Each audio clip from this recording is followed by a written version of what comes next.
So yeah, here's the CR5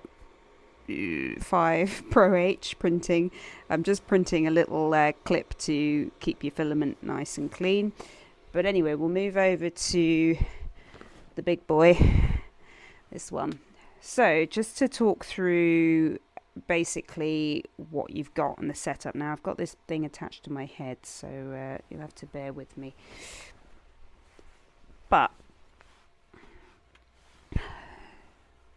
actually, maybe I'll go with it off. So the printer, so the Ender 5 Plus, as the little screen protector says, has 4 different bars that provides extra support. Now you'll see with some of the Ender 3 models, they tend to have just 2 vertical beams, and then the printer head is held between those. Now the difficulty with that is that you can end up getting vibration, and I would imagine also some movement in the bed, whereas because this is fixed on 4 points, it is much more stable. Now I'm literally going to go through this really bog standard for people, because you never assume what people might know. So you've got the brain that sits here, you've got the on and off switch here. This is, so usually the machine stock has, you put your little micro SD card in here. There's loads of different mods and add-ons that people have made for these printers. This was a little piece that I printed on a free website that designed called Thingiverse. Now I'll do a video on Thingiverse and those kind of sites and how to download designs later, but just thought I'd run through the printer first. So actually what I've done is I've made it, rather than having to put a micro SD card in and out of this to fit in your laptop, I've just put a little connector thing. So you can buy that, and then you print this bit and stick it in. It's only like a £5. One thing I would say, when you're using these discs, make sure that this doesn't accidentally go the other way. The amount of times it does happen, some of them they're quite loose on the ones that are a bit used. I've got loads of these lying around. I've actually, on one of them, it's annoyed me so much, I put a bit of glue on there just to stop it happening, because that is the unlocked position. Can you see that? When it clicks the other way, it's locked, and what you'll find is you'll have trouble either putting files onto it, the software, the slicing software, which I'll go into later, which is converting images to something this can read and print. You'll find that it just won't work, and you'll be like, what the hell is that? So just always, when you check that, or if yours is a little bit loose, put a bit of glue on it. It just saves you 10 minutes of your life trying to figure out what's wrong with it. But anyway, and also they sometimes, when you're popping them in, it accidentally pulls it sometimes. Anyway, this one feels like it's quite nice and snug. In terms of the size of the SD card, micro one, you really don't need anything too big. I don't think these files are particularly huge. So as long as you've got maybe minimum 4 gigabytes, but if you want to go up for more, then go for it. This thing is purely just aesthetically, you can just cover the screen. They made that. So you've got this whole enclosure is an additional add-on to the printer. They cost about 60-70 quid. I got it with the printer when I bought it second hand, and what it does is it's fire protection, but it also keeps it warm and enclosed in here. Now with printing, your biggest enemy to the filament is moisture and keeping it clean and dry and all of that stuff. So I've got this printer down in my garage. It does get, when it's colder and it's freezing weather, your relative humidity is going to be fairly low. But as soon as it goes up from freezing temperature, you will get humidity. And my garage will always have humidity in it, no matter how much I try and minimize that. It's just not heated. And even in your home and things, you may get that. So I definitely would recommend getting an enclosure. The only thing I would say about the enclosure is it's bloody massive. You could definitely fit an adult human inside this. I mean, it really is huge. So just bear that in mind. Now you can get enclosures that are made of perspex. Some people have retrofitted ones out of IKEA tables and things. I mean, they're just so expensive. Like, can you be bothered? Like, I guess some people have the time for that. I'd rather just spend time printing. But it does the job. It's got little Velcro bits, so you've got access. You know, you've got a little peephole here. It takes the power leads out the back there. Anyway, so it does the job. Now, the other things, basic stuff, is this is your extruder. So you've got down here, you've got a little filament coming out of the nozzle. Now these nozzles, you can replace these. I've put a hardened steel one in. There are brass ones that you can get. I wonder if I've got a few. Made a little ready to go box for my colleague.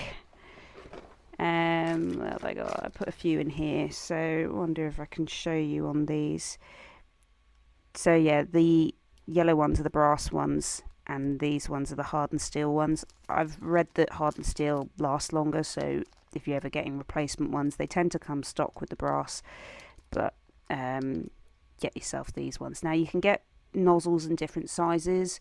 The general all-rounder is a 0.4 millimeter, so it has a little 0.4 on the side. They don't cost much. You can get them on Amazon. But anyway, whenever I got it new, it was a bit gunked up and blocked in there, so I replaced the little nozzle. Now you need a 6 millimeter little spanner.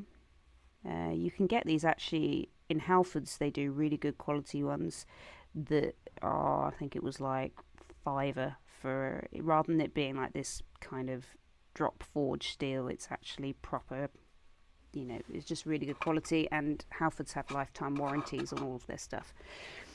So yeah, you've got that nozzle heats up to a really high temperature, which you can set in the machine. You've got two fans. You've got one on the front, one on the side. This is a little extra that I've printed, which helps deflect the air towards the nozzle, because when the filament comes out, it's hot and you want it to set. I guess that's my understanding. I could be wrong. The printer comes stock with this little black part that's supposed to sit on the side there. As I say, it doesn't deflect the air quite as well, so I printed that. You can get these files free online. This may actually warp and get too hot because it's only been printed with PLA filament, which is a good all-rounder filament, but tends to not have a very good heat tolerance. But anyway, I just did it, give it a go. Took me about, well, they print in about 30 minutes. The one thing I would say is if you are ever replacing that, you have to take this off. This is like a little face to the fan. You have to take that off, unscrew it, blah, blah, blah. And when you screw the new one on, you have to have this off because it sits in like little slots, and then you can pop that back on. You won't be able to do it if you've still got that faceplate on. That's what I found anyway. So these fans that are in these are really cheap, and they do eventually wear out. The one that I had that was secondhand in this model had one of the fins was broken. So if you end up getting a sound of vibration, and particularly when the nozzle is close to the bed, you get this vibration sound. That tends to be that the fan is dodgy, and just literally buy a new one. What I've done is I've spliced it into the wires here. Easy sort of connectors, nothing too exciting. You don't need a soldering iron. There's ways that you can put cables together and it's fine. This one I'm going to leave as stock because it ain't broken, but I have a spare one, and as I say, you can just get them anyway. Now the filament comes from, now I've got the filament here in a drying box. I've done a lot of research. I say I've done a lot. I did about an hour's research, and I spoke to people who were into 3D printing. Sunlu is supposed to be a really good brand. This is their version 2 dryer. And what it gives you is that's the temperature that it's trying to bring it up to in there, and that's the current temperature. Now I've left it on for about 20 minutes, so it's now up to temperature. It's given you relative humidity percentage over on the side. You can set the material, and it has presets. On the instructions, which for my colleague I've put in the box, it gives you a breakdown of what the presets are anyway, and some instructions. But anyway, you're mostly going to be working with PLA. It's a nice all-rounder, unless you want plastics that have higher strength, then you look for ABS, nylon, and I think, is it graphite or something in it? Anyway, those sorts of things, but I haven't even figured out how to work those in the machine yet, so I can't give any advice on that. But the idea with having this, so you can just attach the filament here, and to be fair, I've been getting really good prints out of this machine just having it sitting inside here. Whether this little box makes it nice and warm, you know, these are the kind of prints I've been making, these sorts of things. They've actually come out really well. A little bit of stringing, but not too bad, but really lovely layering. As I say, this machine is a real workhorse. I cannot tell you how good it is for the money. But yeah, so this is a filament dryer. I just think with 3D printing, you're trying to control as many variables as possible. You know, make sure everything is as good as it can be, and then you press go, and hopefully it will be easy. But you know, when I got the machine, I'd read up that there were certain few things to change that just reduce your risk of getting slight issues like stringing of the, you know, from the filament, bubbling and blah blah blah. So if you have problems with when the filament's coming out of the nozzle and it's popping and you're getting bubbles in it, I can't show it to you. It did happen to me on when I first set the machine up with a new tubing system, which I'll talk about in a second. It can be because the filament is wet. The other thing that it can be is that this, for my case anyway, this wasn't sitting snug enough down in there, so there was an air gap, and I think that was heating up air and then causing little explosions maybe. That's how I understand it. Could be completely wrong. But anyway, so this is your filament dryer, and what it will do is just dry out the filament. Now it's really important, if you are using nylon and ABS, having dry filament is paramount. You cannot print without it. I have tried to print with ABS not knowing what the hell I was doing. It just went all wrong. So it takes a bit more work with that. But it comes out of the little nozzle here, and now in the spare box I've got, it came with a few little silicone grippy things for that nozzle, I think just so that the filament isn't getting dragged out. I don't know, you could probably make that out of, to be honest, it looks like drip line. Can take the girl out of work. So anyway, yeah, and I've just got it feeding up here. Now this box is a sensor that tells you if the filament has run out. So the idea is that if you were printing a long piece and you ran out of filament, it will shut off the machine, pause it effectively, and then you can put a new spool of filament in. It's pretty cool. I would say when you're feeding it in there, I have found sometimes it's hard to, if you open this box up, which I have, it's almost like a little flicky switch here. It's pretty basic. If this breaks, everything's replaceable, but it can sometimes be hard to pass the filament in a straight line up because it's not being, how to describe it, it hasn't got like a tube that it's going through to get up there. It can move freely, so it sometimes wants to go like up here or over here. So you just keep poking until you get the right place. And sometimes if I feel like the filament looks a bit curved when I'm doing it, I will bend it a little bit and just try and divert it. Now up here you have the extruder gears, maybe if I say that, I'm probably getting these words wrong.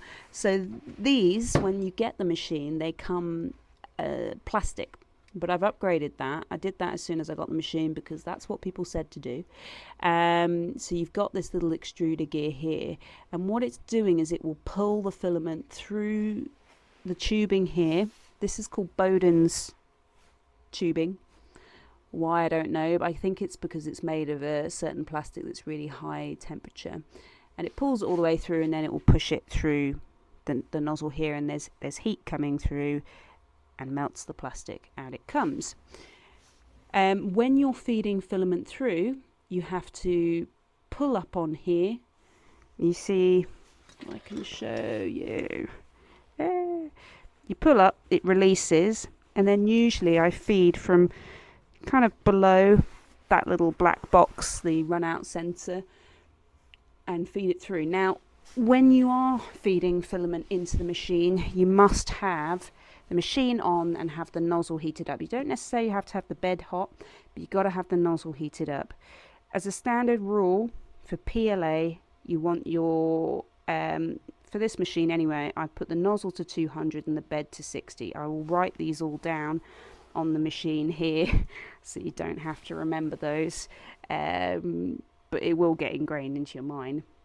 But what that means is that when the filament comes down here and actually starts, and you'll be literally feeding it in for ages, you can get the machine to, it has a setting that will draw the, it's called refueling, and it will draw the filament through, but it's so bloody slow.